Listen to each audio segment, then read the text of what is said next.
Hello दोस्तों, स्वागत है एक बार पुनः आप सभी का हमारे अपने YouTube channel Shiv coaching classes पर।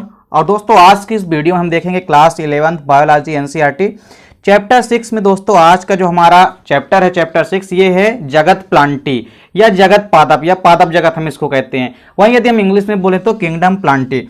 देखिए जगत प्लांटी की यदि हम बात करें दोस्तों तो एक देखिए सबसे पहले तो हम इसमें इसकी बेसिक जानकारी देखेंगे, यानी इसकी बेसिक इंफॉर्मेशन देखेंगे और साथ ही साथ दोस्तों यहाँ पे शैवाल के बारे में देखेंगे और शैवाल के जो भी लक्षण है इंपॉर्टेंट विशेषताएं हैं उसको भी आज के इस वीडियो में देखेंगे।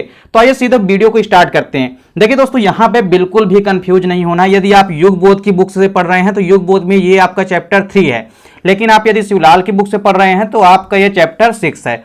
तो शिवलाल के अकॉर्डिंग ये चैप्टर 6 है। अब देखिए दोस्तों यदि हम बात करें जगत प्लांटी की तो देखिए जगत प्लांटी में दोस्तों सभी के सभी जो जीव रखे गए हैं वो कैसे रखे गए हैं, बहुकोषीय यानी मल्टी सेलुलर जीव रखे गए हैं। इसके अलावा साथ ही साथ जितने भी जीव आते हैं इसके अंतर्गत वो सभी के सभी यूकेरियोटिक होते हैं, यानी इनमें स्पष्ट केंद्रक जो है पाए जाते हैं।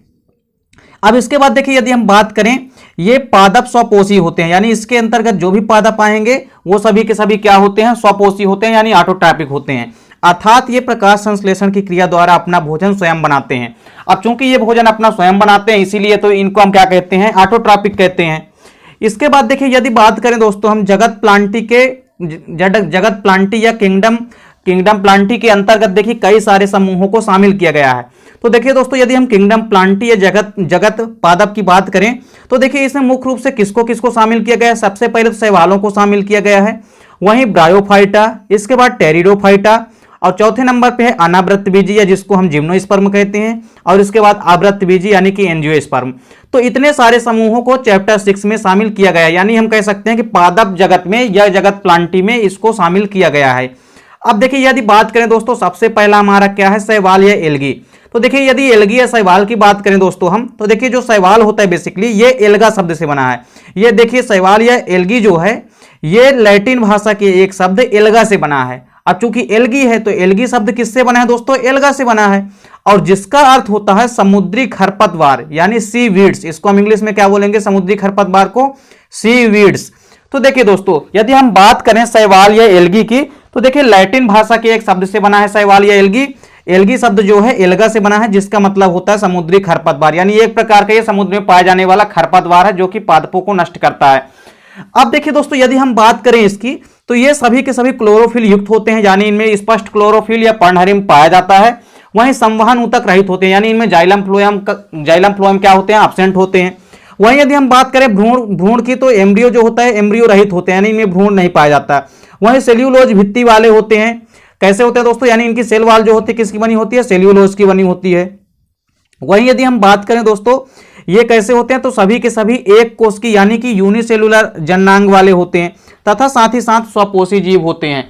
अब देखिए दोस्तों यहां पे यदि हम बात करें, अब देखिए दोस्तों यहां पे शैवालों का जो अध्ययन होता है वो क्या कहलाता है, शैवाल विज्ञान, या इसको हम फाइकोलॉजी कहते हैं। वहीं इसको हम एल्गोलॉजी भी कहीं कहीं पे लिखा पाते हैं। तो यहाँ पे देखिए शैवालों का अध्ययन क्या कहलाता है, फाइकोलॉजी कहलाता है या शैवाल विज्ञान कहलाता है। तो इसको आपको याद रखना है क्योंकि ये क्वेश्चन पेपर के पॉइंट ऑफ व्यू से काफी इंपॉर्टेंट होते हैं। यहाँ से ऑब्जेक्टिव टाइप के क्वेश्चन भी पूछे जाते हैं। अब देखिए इसके बाद दोस्तों यहाँ पे यदि हम बात करें, अब देखिए दोस्तों जो F.E. फिश हैं, F.E. फिश नामक जो साइंटिस्ट हैं दोस्तों, तो इन फिश को क्या कहा जाता है दोस्तों, शैवाल विज्ञान का जनक कहा जाता है, यानी फादर ऑफ एल्गोलॉजी या फादर ऑफ फाइकोलॉजी कहा जाता है। तो शैवाल विज्ञान का जनक किसे कहा जाता है दोस्तों, ई फिश को कहा जाता है। वहीं यदि बात करें दोस्तों हम भारतीय वैज्ञानिक जो O.P. अयंगर हैं इनको आधुनिक भारतीय शैवाल विज्ञान का जनक कहा जाता है। तो आधुनिक भारतीय शैवाल विज्ञान का जनक किसे कहा जाता है, तो O.P. अयंगर को कहा जाता है। वहीं यदि बात करें ओवरऑल शैवाल विज्ञान के जनक किसे कहा जाता है, तो ई फिश को कहा जाता है। चलिए अब इसके बाद दोस्तों यहाँ पे हम शैवालों की प्रमुख विशेषताओं के बारे में देखेंगे। तो देखिए दोस्तों शैवालों की कुछ प्रमुख विशेषताएं होती है। सबसे पहले यदि हम बात करें दोस्तों तो शैवालों की विशेषता क्या होती है, ये प्रायः स्वच्छ एवं लवणीय जल में पाए जाते हैं। देखिए दोस्तों ये किसमें किसमें पाए जाते हैं, स्वच्छ एवं लवणीय जल में पाए जाते हैं, यानी स्वच्छ जल में भी पाए जाते हैं और ये लवणीय जल में भी पाए जाते हैं। वहीं दूसरा क्या दोस्तों, शैवाल जो होते हैं ये कई रूपों में पाए जाते हैं। तो शैवाल दोस्तों कई रूपों में पाए जाते हैं, जैसे तंतुमय यानी फिलामेंट के रूप में भी पाए जाते हैं, कॉलोनियल यानी कॉलोनी बनाकर भी रहते हैं। तो ये इस प्रकार से कई रूपों में पाए जाते हैं। तीसरा विशेषता है दोस्तों क्या यहाँ पे कि शैवाल की जो संरचना होती है, तो संरचना की दृष्टि से यदि हम एल्गी की बात करें तो थैलस रूपी होते हैं। थैलस रूपी का मतलब होता है दोस्तों कि इनका जो पादप शरीर होता है वो जड़, तना तथा पत्ती में विभक्त नहीं होता है बिल्कुल किसी भी प्रकार से। तो दोस्तों ये बहुत ही इंपॉर्टेंट कैरेक्टर है कि शैवाल जो संरचना की दृष्टि से क्या होते हैं, थैलस रूपी होते हैं, अर्थात इनमें पादप शरीर जो होता है वो जड़, तना तथा पत्ती में विभक्त नहीं होता है। अब इसके बाद देखिए दोस्तों अगली विशेषता क्या है कि शैवालों की कोशिका भित्ति सेल्यूलोज की बनी होती है। किसकी बनी होती है दोस्तों? शैवालों की जो सेल वाल होती है, कोशिका भित्ति होती है, वो किसकी बनी होती है? सेल्यूलोज की बनी होती है।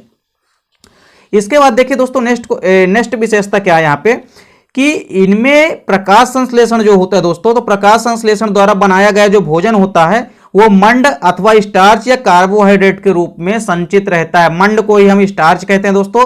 तो इनके द्वारा जो प्रकाश संश्लेषण के द्वारा जो भोजन बनाया गया रहता है वो किसके द्वारा? कार्बोहाइड्रेट के रूप में क्या रहता है दोस्तों? संचित रहता है। इसके बाद देखिए दोस्तों नेक्स्ट यहाँ पे कैरेक्टरिस्टिक्स क्या है या नेक्स्ट विशेषता क्या है इनकी कि देखिए शैवालों में जो संवहन ऊतक होते हैं अर्थात जाइलम व फ्लोएम का पूर्ण अभाव होता है। देखिए दोस्तों ये बहुत ही इंपॉर्टेंट कैरेक्टर है कि शैवालों में या एल्गियों में किसी भी प्रकार से यहाँ पे क्या नहीं पाया जाता है? जाइलम व फ्लोएम नहीं पाया जाता, यानी जाइलम व फ्लोएम का क्या होता है? अभाव होता है।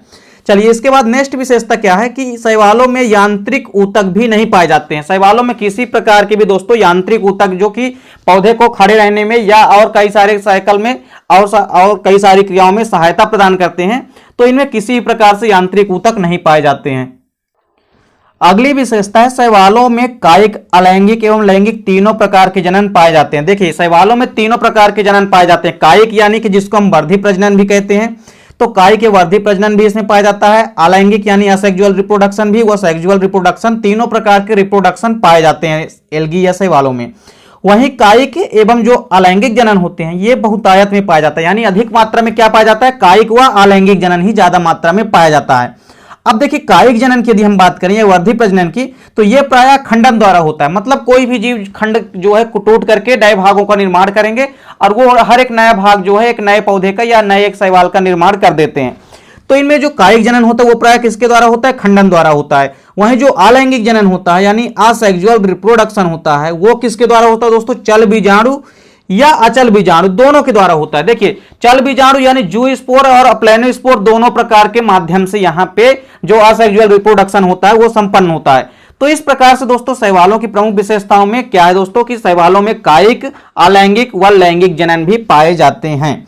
अब इसके बाद देखिए दोस्तों यहाँ पे क्या कि शैवालों में लैंगिक जनन जो होता है, देखिए शैवालों में हमने अलैंगिक और कायिक जनन की तो बात कर ली। कायिक जनन में हमने क्या देखा कि कायिक एवं अलैंगिक जनन जो है बहुतायत में होता है। वहीं कायिक जनन जो है किसके द्वारा होता है? खंडन के द्वारा पाया जाता है मुख्य रूप से। वहीं जो अलैंगिक जनन होता है यानी असेक्सुअल रिप्रोडक्शन होता है वो चल बीजाणु एवं अचल बीजाणु दोनों के द्वारा होता है। अब देखिए दोस्तों यहाँ पे यदि हम बात करें शैवालों की, तो देखिए शैवालों में जो लैंगिक जनन होता है दोस्तों वो समयुग्मजी यानी होमोजाइगस और असमयुग्मजी दोनों प्रकार के होता है। यानी देखिए दोस्तों शैवालों में जो लैंगिक जनन होता है वो समयुग्मजी व असमयुग्मजी दोनों प्रकार का लैंगिक जनन इसमें पाया जाता है। तो समयुग्मजी मतलब युग्मक समान प्रकार के मिलेंगे आपस में, और असमान प्रकार के यदि युग्मक आपस में मिलते हैं तो उसको हम क्या बोलते हैं? विषम युग्मजी या असम युग्मजी। अब देखिए दोस्तों यहाँ पे यदि हम बात करें शैवालों में जननांग की, तो देखिए जननांग प्रायः दोस्तों इनमें एक कोशिकीय होते हैं। कैसे होते हैं? एक कोशिकीय होते हैं। यानी ये कैसे होते हैं? प्रायः एक लिंगी होते हैं या एक कोशिकीय होते हैं। अब देखिए दोस्तों यहाँ पे यदि हम बात करें नेक्स्ट, देखिए युग्मनज कभी भी बहुकोशिकीय भ्रूण में विकसित नहीं होता है। जो युग्मनज होता है या जाइगोट होता है वो कभी भी बहुकोशिकीय यानी मल्टी सेलुलर एम्ब्रियो में यानी कई सारी एम्ब्रियो में विभाजित या विकसित नहीं होते हैं कभी भी। इसके बाद देखिए नेक्स्ट प्रमुख विशेषता क्या है कि इनमें क्लोरोप्लास्ट पाए जाते हैं। जैसा कि हमने आपको पहले भी बता चुका है कि इनमें क्लोरोप्लास्ट या पर्ण या हरित लवक जो है पाए जाते हैं, जिसमें प्रकाश संश्लेषी वर्णक होते हैं। क्लोरोफिल ए व बी कैरोटीन शैवाल में सर्वाधिक पाए जाने वर्णक है। देखिए यदि हम बात करें क्लोरोप्लास्ट तो वो पाए ही जाते हैं, साथ ही साथ इनमें कुछ विशिष्ट प्रकार के क्लोरोफिल युक्त जो है कैरोटीन शैवाल में सर्वाधिक मात्रा में पाए जाते हैं। जैसे देखिए क्लोरोफिल ए व क्लोरोफिल बी तथा साथ ही साथ कैरोटीन ये शैवालों में सर्वाधिक मात्रा में पाए जाने वाले वर्णक होते हैं। तो इस प्रकार से शैवालों में कई प्रकार के वर्णक भी पाए जाते हैं। तो यहाँ पे दोस्तों हमने आपको चैप्टर 6 में सबसे पहले तो आपको पादप जगत के बारे में बताया कि इसमें किस किस समूहों को शामिल किया गया है। वहीं दोस्तों पादप समूहों के अलावा देखिए जैसे हमने स्टार्ट किया इसका पहला पॉइंट शैवाल या एल्गी, इसमें हमने देखा कि शैवाल या एल्गी की बेसिक जानकारी और साथ ही साथ शैवाल व एल्गी की यहाँ पे हमने 12 महत्वपूर्ण विशेषताएं देखी है जो कि पेपर के पॉइंट ऑफ व्यू से काफी इंपॉर्टेंट है। एल्गी की विशेषताएं जो है पेपर में दोस्तों पूछी जाती है। तो यहाँ पे दोस्तों उम्मीद करता हूं कि वीडियो पसंद आई होगी। दोस्तों वीडियो अच्छी लगे तो लाइक और कमेंट कीजिए, साथ ही साथ दोस्तों के बीच शेयर कीजिएगा।